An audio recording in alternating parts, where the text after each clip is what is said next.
Hey, back again. So I thought we might as well finish up with a nice story.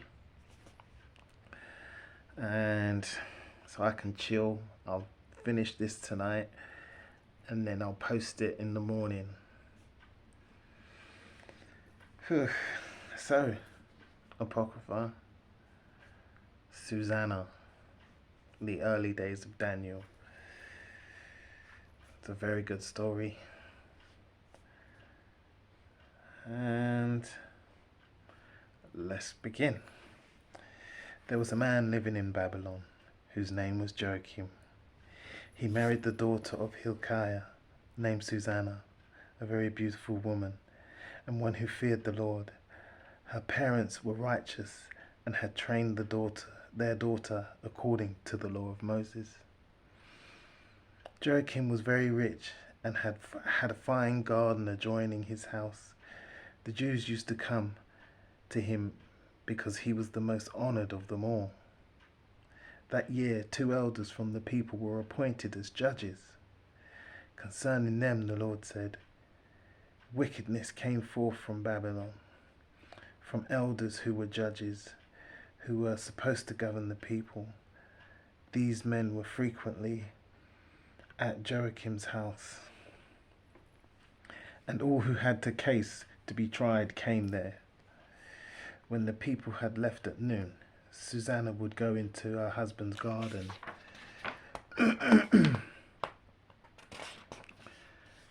to walk. Every day the 2 elders used to see her going in and walking about, and they began to lust for her. There's always a point where it begins and you have the option to leave it alone, avoid, walk away.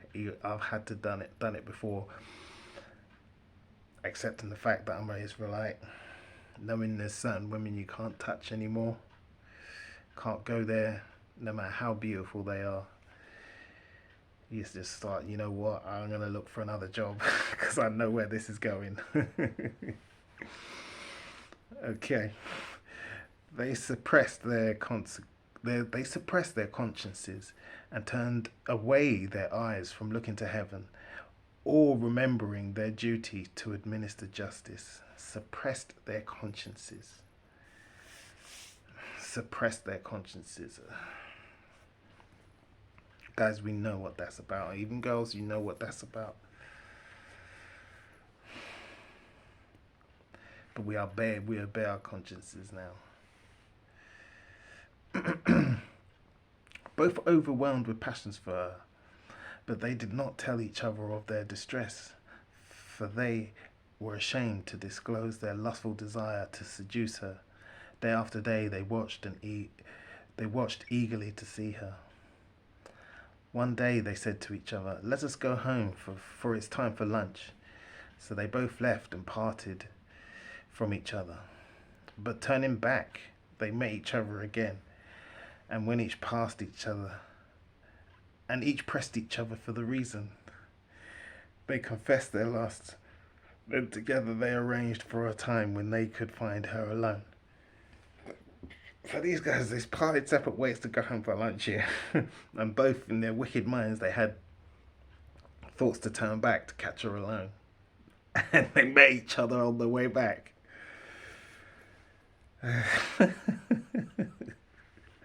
So they ask him, why are you coming back? Why are you coming back? And like, now they're together. Now they're conspiring.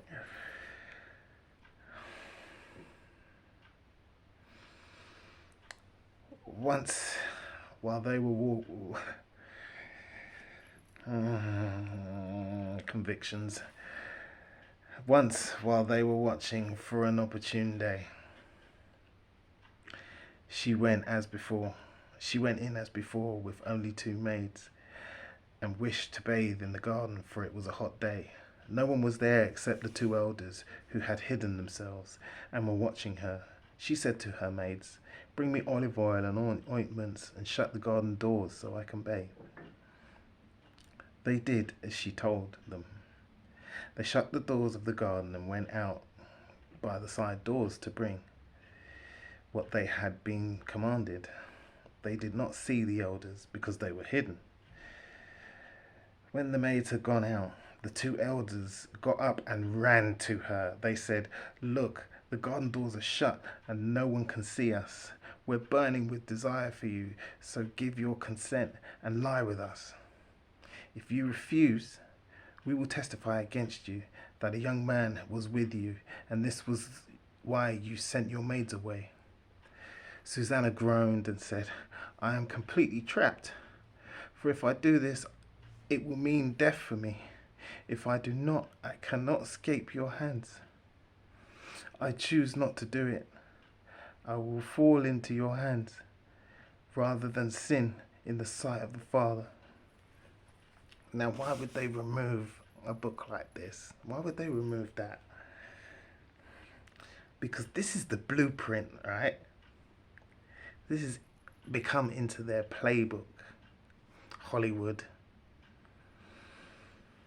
This is what these people have to do. They have to do these deeds. We all know about the casting couch and stuff like that. How many people get blackmailed? All people like Epstein and Maxwell. All these people in time. This is where they learn. They see their evil deeds from these books. They know these books, man. That's why they removed it, so you can't see the pattern. But we see the pattern now. We've been down that rabbit hole. We know it. So if Susanna was to do it, it will constantly be, she will be trapped, and it will mean death for her if actually she's sinned. But also, she will have to probably do it again and again and again. She'll do it once, they'll come back and do it again and blackmail her. This is what we're seeing right now in these days. We're seeing all the people who the cabal, the establishment, the Illuminati, wherever you want to call them, they've got a lot of people, powerful people, celebrities, governments, they've got them. And they're calling it in, they're squeezing. And you're seeing everyone raise their ugly heads to say unequivocally, "We stand with," right? You can see it, celebrities, everybody, governments, because of this. Because we know this, even from the history books, even presidents can be made to go to war because of this, stuff like this. It's in the history books. Well, not the official history books, but you know it's there. WW1, yeah. Then Susanna cried out with a loud voice, and the two elders shouted against her. And one of them ran and opened the garden doors. When the people in the house heard a shouting in the garden, they rushed in at the side door to see what had happened to her. And when the elders told their story, the servants felt much ashamed, for nothing like this had ever been said about Susanna. The next day, when the people gathered at the house of her husband Joachim, the two elders came, full of their wicked plot to have Susanna put to death. In the presence of the people, they said, "Send for Susanna, daughter of Hilkiah, the wife of Joachim." So they sent for her. She came with her parents, her children, and all her relatives. Now Susanna was a woman of great refinement and beautiful in appearance, as she was veiled. The scoundrels ordered her to be unveiled so that they might feast their eyes on her beauty. Those who were with her and all who saw her were weeping. Then the two elders stood up before the people and laid their hands on her head.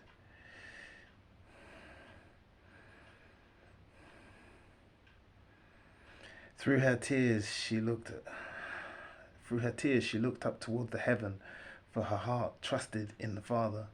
The elders said, While we were walking in the garden alone, this woman came in with two maids, shut the garden doors and dismissed the maids. Then a young man who was hidden there came to her and lay with her.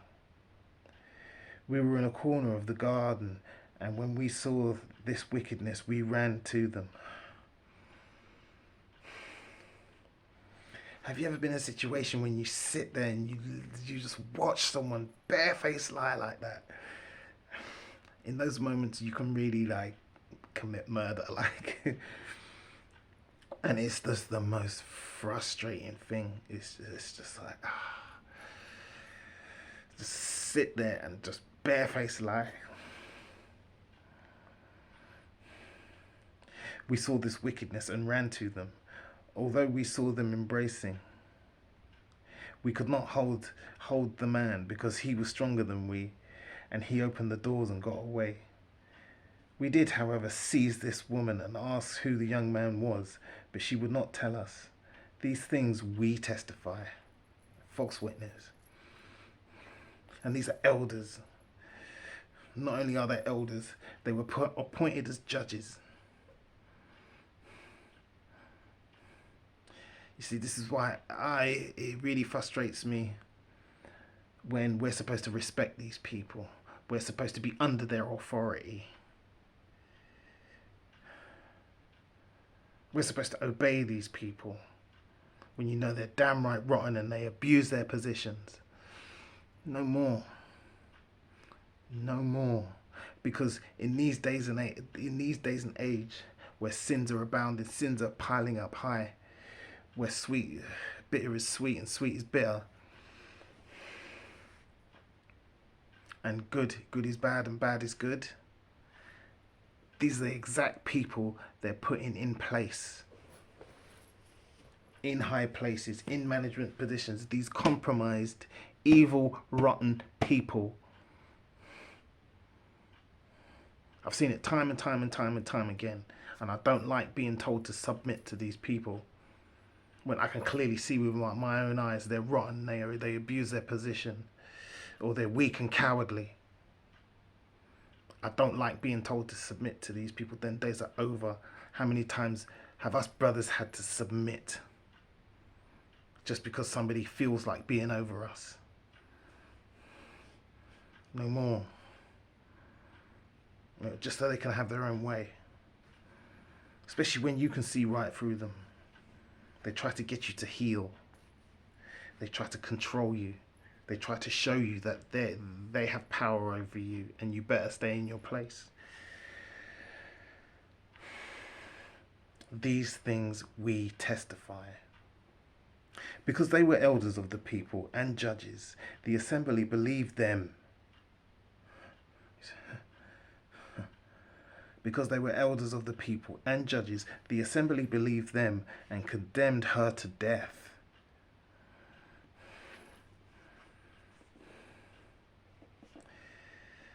See, like, you don't want a man to lead you, a leader to lead you to your death.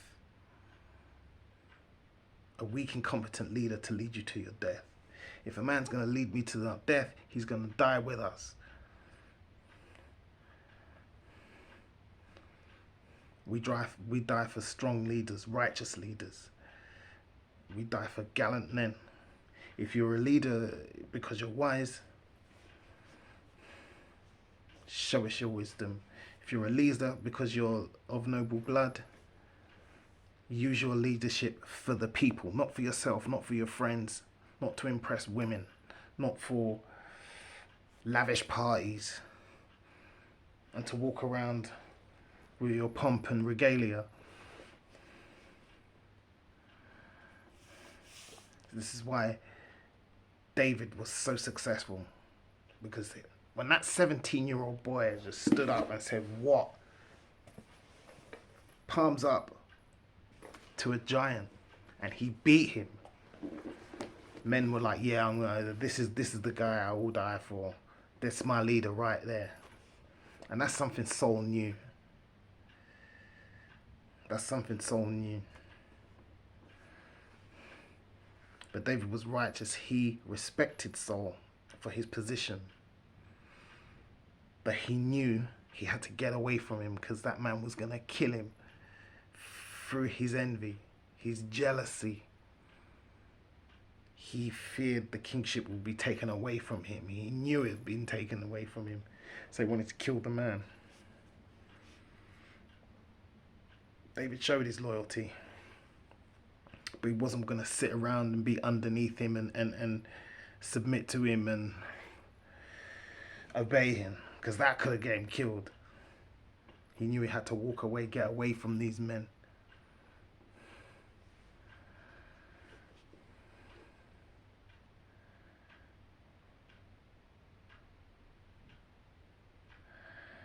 Because they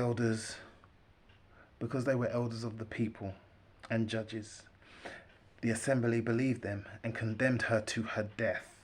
Then Susanna cried out with a loud voice and said, "O eternal God, you know what is secret and are aware of all things before they come to be.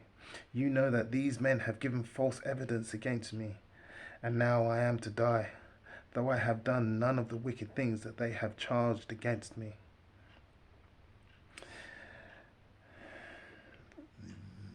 Yahuwah heard her cry, just as she was being led off for execution. God stirred up the Holy Spirit of a young lad named Daniel, and he shouted with a loud voice, "I want no part in shedding this woman's blood." All the people turned to him and asked, "What is this you are saying?" Taking his stand among them, he said, "Are you such fools, O Israelites, as to condemn a daughter of Israel without examining and without learning the facts? Return to court, for these men have given false evidence against her."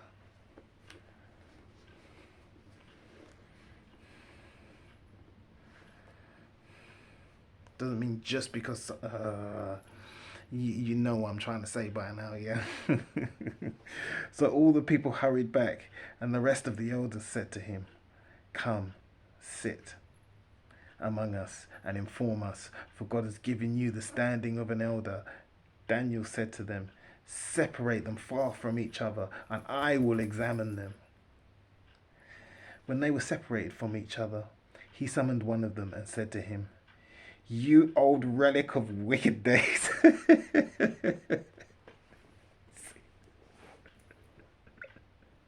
That was funny, man.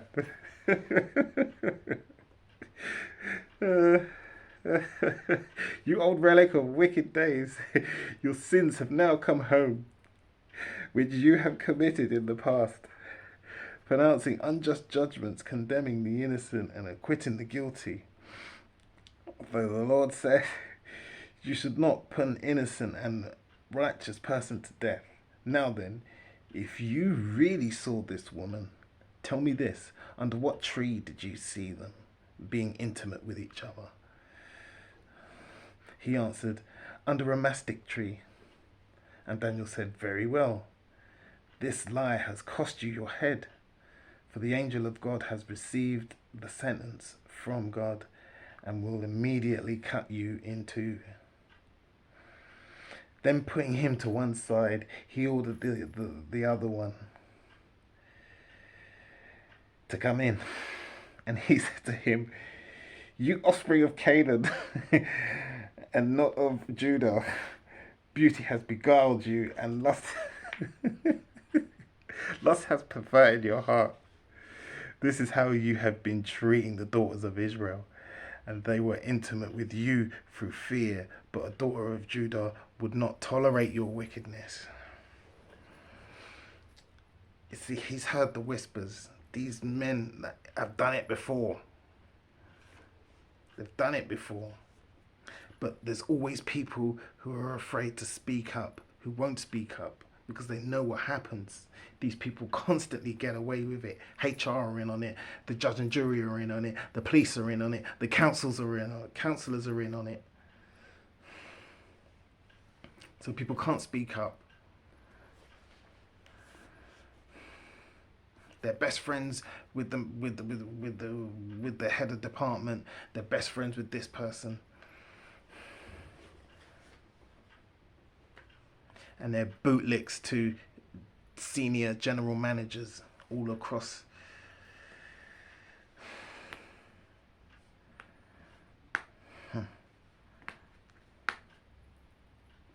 But Daniel knows, he's heard the whispers, he's heard the rumblings. He knows these men have done this before. And it's the same old, it sounds very familiar. He's noticing patterns and he knows the playbook, he knows the blueprint. He's been paying attention. But a daughter of Judah would not tolerate your wickedness. Now then, tell me, under what tree did you catch them being intimate with each other? He answered, under an evergreen oak. Daniel said to him, very well, this lie has cost you your head, and the angel of God is waiting with his sword to split you in two, so as to destroy you both. Then the whole assembly raised a great shout and blessed Yahuwah, who saves those who hope in him. And they took action against the two elders, because out of their own mouths Daniel had convicted them of bearing false witness.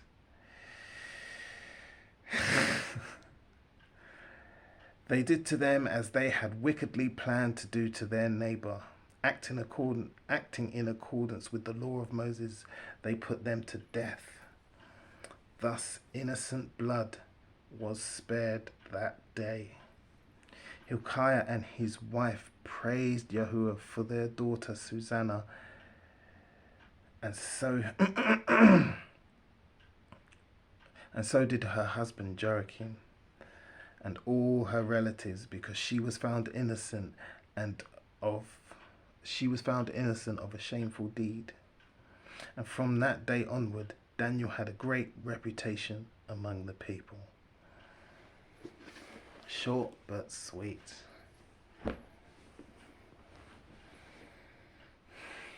Corrupt men everywhere because of money, the love of money,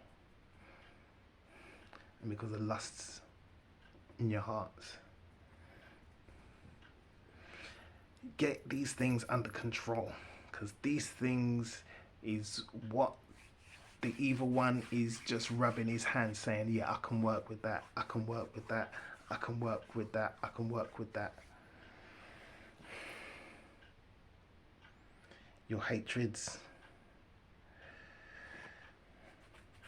you gotta put it aside. We have to.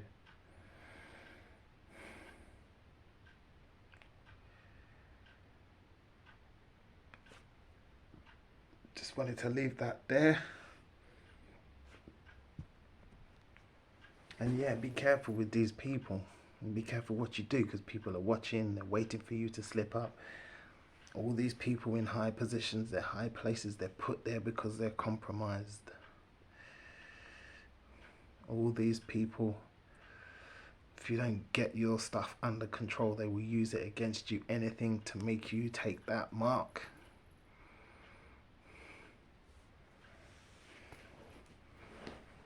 This is how you win.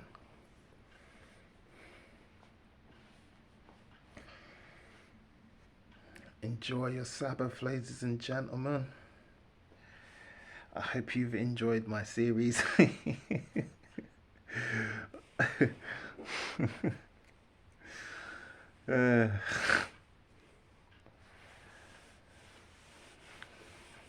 After getting down and looking down, don't forget to look up and around, look around.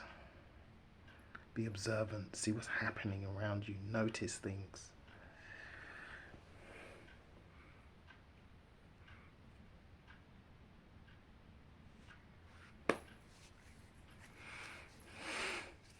Stay strong, people. I love you all. All praise to the Most High. Shabbat Shalom.